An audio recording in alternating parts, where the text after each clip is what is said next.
Ô Caio, bom dia. Bom Sabemos que o Cordeiro foi imolado antes da consumação dos séculos e, sendo assim, nossos pecados são perdoados. Todos são salvos? Como explicar isso para que alguém entenda, Caio?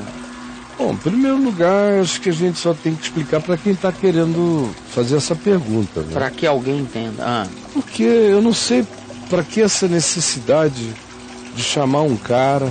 Isso, vamos lá. Chamar um cara e dizer, chega aí, cara. O cara tá sem problema nenhum. Isso. Ele tá ali na praia, o mar tá bonito, o céu tá azul, o vento tá gostoso. Pô, legal, hein? Mulher bonita, tal, isso e aquilo. Pô, que onda linda, você viu que onda linda? Tá lá ele. Aí chega o crente. Você sabia que o Cordeiro foi imolado antes da fundação do mundo? Imagina só, brother. Que papo de maluco. No mínimo é um papo ruim, né, cara? Imagina. É ruim. E o cara tá em Copacabana. Ele tá numa vibe completa. Ele não está nem... Se ele tivesse pelo menos numa tumba em Jerusalém. Ou se ele estivesse no templo antigo de Jerusalém, onde todos os dias centenas e centenas de cordeirinhos eram imolados, com aquela simbolização. Mas não, ele não sabe nem disso. Se ele visse isso acontecendo hoje, ele desmaiaria, ele ficaria tonto. Sei, cara. Desmaiaria, diz, meu Deus, que coisa mais nojenta, quanto sangue, pobrezinho dos cordeiros, eu ainda sou vegetariano. Isso. Ainda sou vegetariano, isso. Imagina. Aí você chega pro seu professor de física, de biologia, qualquer coisa. O professor falando sobre as dinâmicas, isso e aquilo, da vida, da história, da existência e tal. E o cara lá levanta. Professor, o senhor sabia que o Cordeiro foi imolado antes da fundação do mundo? E que a grande questão é se todos já estão salvos ou não estão salvos? Aí o cara olha pra você e diz, meu Deus, é tão bonitinho esse rapaz. Tão legal. Tem uma cara tão boa. Mas é pancadinha. Pancadinha. É doidinho, bichinho. Bom menino, é doidinho. Sei, Caio. Doidinho. Sei. Ou seja, eu não sei qual é o significado nem a relevância desse papo para quem não está fazendo essa pergunta. Isso aí é uma conversa para muito depois na vida. Quando o cara já andou algumas etapas de percepção. E por interesse próprio. Do contrário, é uma inversão estuprante, desnecessária. Trazer um tema que não é questão.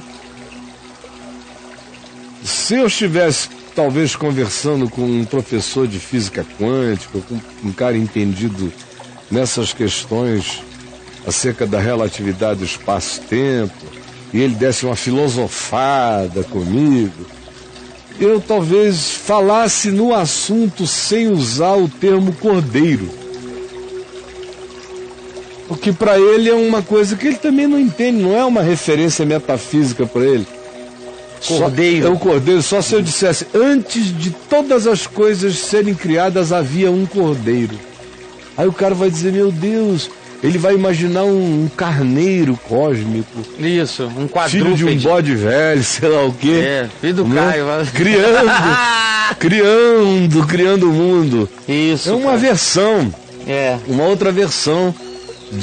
Não tem as versões de que um elefante criou, ou tudo repousa nas costas de um grande elefante, ou de um grande dragão.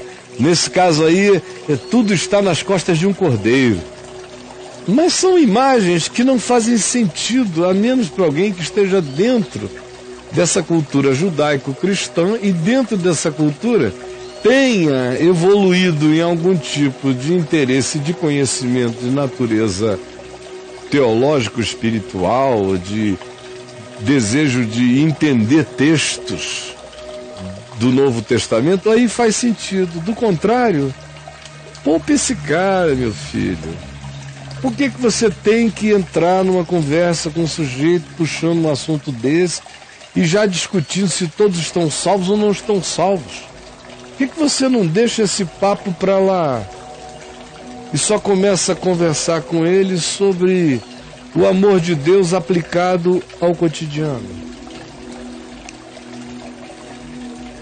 O amor de Deus aplicado ao cotidiano é a única coisa que eu tenho para apresentar aos homens. Foi a única coisa que Jesus disse, que se o mundo visse, o mundo creria.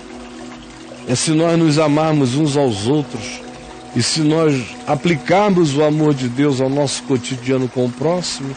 É o único sinal da veracidade do Evangelho, é essa demonstração.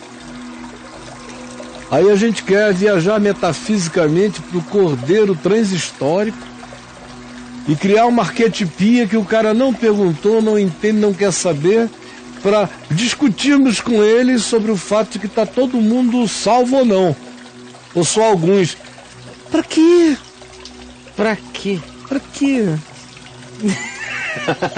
Para quê? Pelo amor de Deus, né? Para quê? Esse cansaço seu é que é bom, cara. E faz aí. Então eu faço. Olha lá, olha aqui. Ele brota de mim. Pra quê?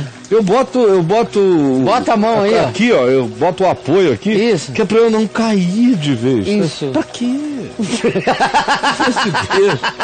Poxa. Ai. Aí vem a pergunta, Caio, que decorre da sua resposta. Ela gera outra pergunta. Sim. Claro. Mas como assim? Jesus mandou ide e pregai o evangelho a toda criatura. Jesus disse, ide, chamai todos os homens e falai que antes da fundação do mundo o Cordeiro tinha sido morto. Isso. Aí o mundo inteiro, que o Cordeiro? Quem é o Cordeiro? Quem é o Cordeiro? Que mané Quando Jesus Cordeiro? mandou ir de pregar o Evangelho, foi o Evangelho. O Evangelho é um dado histórico concreto. Aconteceu. Jesus é o Evangelho. O Evangelho foi encarnado. Tá. É uma pessoa real. Que viveu na Palestina, nasceu no reinado de César Augusto, Tá. morreu no reinado de Tibérios, sob a gestão romana imediata de Pôncio Pilatos, sendo Anás, Caifás e alguns outros, Alexandre, os sumos sacerdotes da época. O mais importante deles, Anás, que era sogro de Caifás. Essas são as amarrações históricas. Tá. Andou com gente real e concreta. E o que é que ele fez nesse período? Você ouviu chegar em algum lugar e dizer: atentai todos, eis que o Cordeiro foi morto antes da fundação do mundo. Em momento algum ele chega e diz: olhai os lírios, não andem ansiosos. Olhe o perverso, não fique sequestrado por ele. Não dê poder a ele. Se você o odiar, você o empoderará. Se você orar por ele e amá-lo com o amor de Deus, com misericórdia, ele perderá o poder, porque o poder que ele tem de te sequestrar é o poder do ódio da sua reação. Aí vem Jesus e diz: seja sensato. O mundo é caído. Tem gente boa e gente nem tanto. Andem com os olhos bem abertos. Isso é pregar o Evangelho. Sejam simples como as serpentes e prudentes como as pombas. Quando orardes, orareis assim. É tendo esta consciência de quem é o Pai. E como todos nós estamos debaixo da mesma realidade de poder. E como o reino de Deus só se manifesta quando eu me submeto à soberania dele. E quanto a perdoar, perdoem a todos. Assim como o vosso Pai Celeste vos perdoa, assim também perdoai vós. De graça. Isso é pregar o Evangelho, é ensinar a palavra, é ensinar o caminho da verdade, da sinceridade.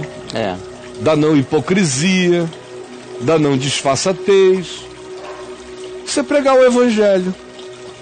Isso aí, para todo mundo fazendo isso, ensinando a que os homens desistam das suas obras más e se convertam ao caminho do amor que não transgride a lei, porque aquele que ama não anda em transgressão. Isso é pregar o Evangelho. Não é doutrinar, não é catequizar, nem é vir com uma metafísica do cordeiro imolado antes da fundação do mundo. Isso aí a gente começa a conversar com quem deu já muitos outros passos de compreensão, e se o cara precisar desse entendimento adicional. Do contrário, quem está chegando, se não me fizer uma questão de natureza metafísica, e se eu não perceber que ele tem a capacidade de entendimento para alcançar a resposta, não é um assunto, de fato, de mim para ninguém. Em lugar nenhum.